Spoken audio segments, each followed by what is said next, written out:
Hello, I'm Ryan. I'm with Cardiff Union TV. This morning we had an amazing opportunity to go to the Welsh Rugby Union press conference in the Vale Resort.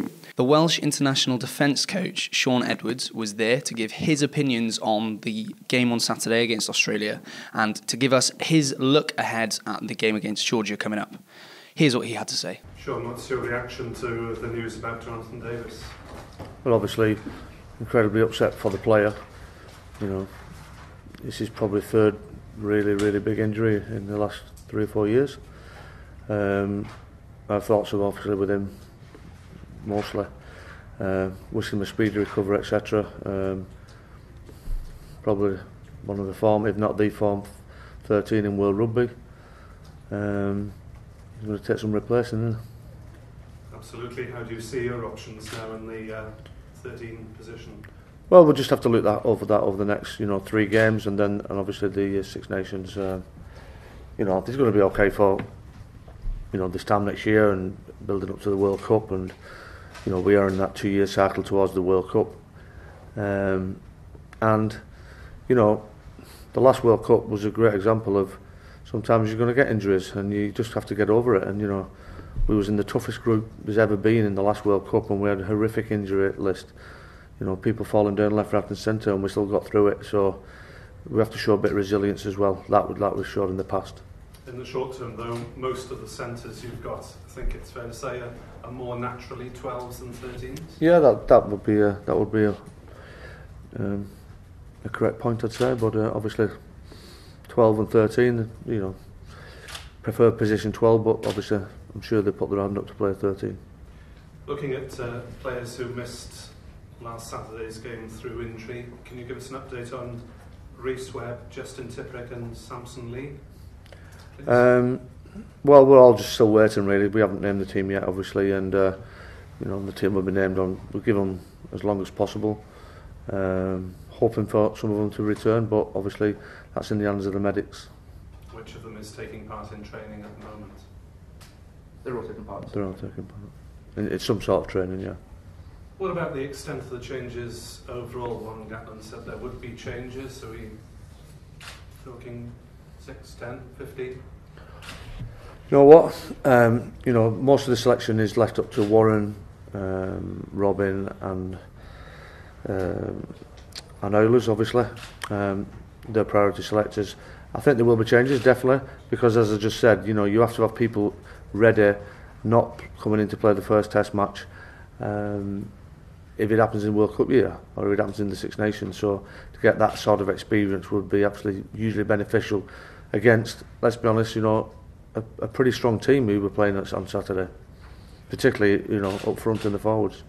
Yeah, looking at Georgia scoring 6 tries against Canada, 3 of them rumbles, one of them a spectacular from halfway. What did you make of them in your analysis so far? Like I say, the driven line, it's definitely a huge strength of theirs, and it's somewhat what we were left wanting at a weekend, really. I'm sure that Robin and Warren have been working very hard on correcting that. Our driven line out defence, because it is a huge threat of theirs, obviously, as well. But there's a little bit more to them than that. Everybody knows they have a big pack, good scrum, good driven line out. But the number 10 is very creative. The number 12 is a real handful to getting them over the advantage line. And they're very dangerous in kick return. So we'll be on our guard, and we've been working. We had a really good training session today, and we're obviously we can't wait for Saturday. There is just some danger, isn't there, because the public perceive this as the 4th international, the time when you make a lot of changes. For Georgia, it's probably one of their games of the year, isn't it? Well, it's the biggest game for 10 years, I think. It's probably outside of World Cups, because they're fighting desperately for Six Nations entry, and they know that a good performance against Wales will put them in good stead, I presume. How close do you think they are to the standard of Six Nations from what you've seen so far? I'm not sure about that. I haven't seen them against high quality opposition enough times. Shaun, how did you assess Wales's defensive performance? Well, it's the first time we missed 2 tackles in the whole game out of over 100, and for somewhere we conceded 4 tries. 3 of them legal, and one of them, let's say, on review, potentially not legal.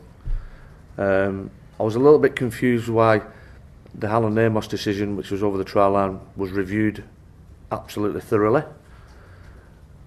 but the Kirtley Beale decision was reviewed very, very quickly, which I think, in hindsight of, how can I say, options he could have gone to regarding, the vision, the angles, etc. I was a little bit confused. Also, the fact that Kirtley Beale did an immediate drop goal, it's a little bit of a giveaway that potentially he might have dropped the ball. So I'm not saying I'm disappointed, I'm not angry, I'm confused why it didn't take longer over the decision, the TMO. Is that something you've raised with? I'm sure Warren will be raising it with it, because if that had been on the trial line, which basically it ended up really being, because he just picked the ball up and run, because no one, really, it was a steal, of all steals, wasn't it? But when you watch I'm told on BBC, it was clearly knock on. You talked last week about the challenge you have as a defensive coach with new players coming in. Yeah. In that regard, how big a loss is John Davis and how much work? Yeah, it's a massive loss, there's no doubt about that, and it's big shoes to fill, there's no doubt about it. I've got a lot of work to do over the next 3 weeks and through the Six Nations, because he's, he's, I'm not saying he's irreplaceable, but he'd be definitely one of the one positions you at least want to lose. We're all bought into this new way of playing. Hopefully did it put pressure on our defence at weekend? Of course it did. We lost the ball 11 times in our own half, right, which is a lot. But going forward, will that be addressed with more practice? Of course it will, yeah. I'm sure Jenks will sort out, our kick strategies, etc. We're working on them this morning. But we've all bought into it, into this new way of playing, and I'm sure come the, certainly by the last couple of games in this competition and in the Six Nations, we'll get that balance right. Did it put pressure on our defence at weekend? Of course it did. Yeah, but I actually thought I've never ever had coached a team who's only missed 2 tackles out of 100, 110 it actually was, and conceded 4 tries. It was, yeah, and we have to work on our driven line at defence. There's no doubt about that. A little bit disappointed just before half time. We obviously lost the ball twice quickly on the trot. We had a big set to deliver just before half time. I don't know if it was fatigue, what it was, but we didn't quite deliver on that set, and that was the most disappointing thing for me. Everything else I thought it was very encouraging. The way tries are going in at World Rugby at the moment is, they're going in left, right, centre, aren't they? So 2 out of 110 must be pretty pleased. Sorry? Those numbers you mentioned, they must be pretty pleased with. Well, yeah, I mean, obviously that wasn't the issue. We just got outflanked on 2 occasions and driven line out, and as I said, the Kirtley Beale try. So, having said we're not playing together for 7 months, I thought it was a decent effort, really. Shaun, what's Jonathan Davis actually done to his foot? What is he? Just foot injury, that's all we're saying. Yeah. Is it like a broken break or ligament stuff? Foot injury. Don't know.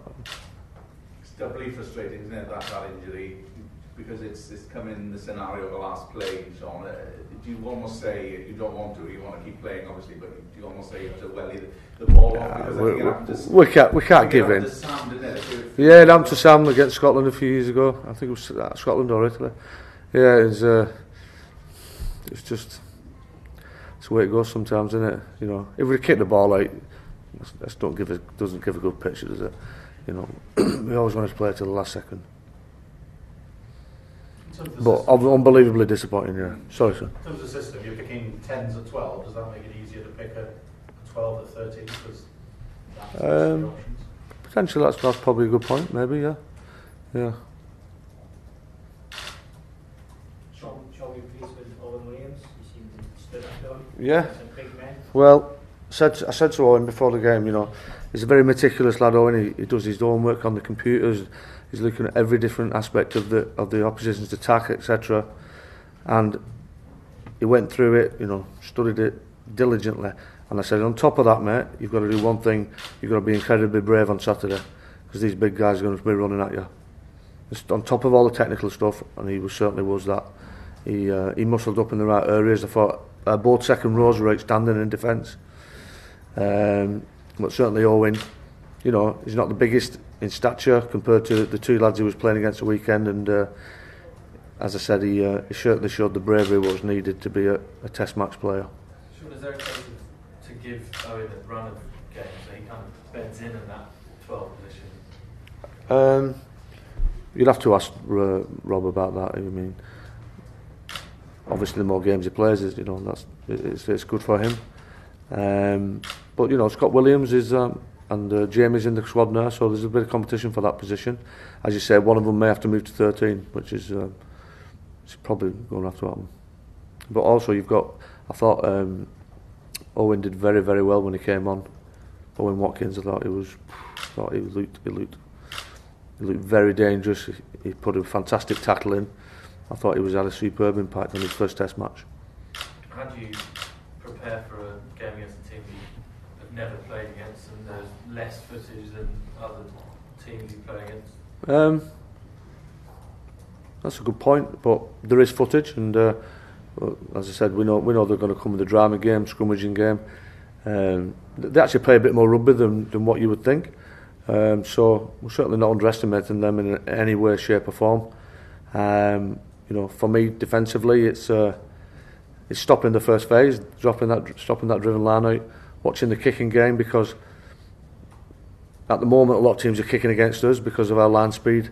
You know, we're getting up in people's faces and they are using that kicking behind against us, and it's up to us to really, really concentrate on our kick defence as well as our front line defence. Obviously, you know, missed 2 tackles in 110 tackles, but they did score after the effect of 2 chips in behind us, which we probably didn't clean up as well as we could have done. So that's what we've been working on as well this week. That was Shaun Edwards with his thoughts on the Welsh team. Stay up to date with all things Welsh Rugby on our YouTube page, Cardiff Union TV.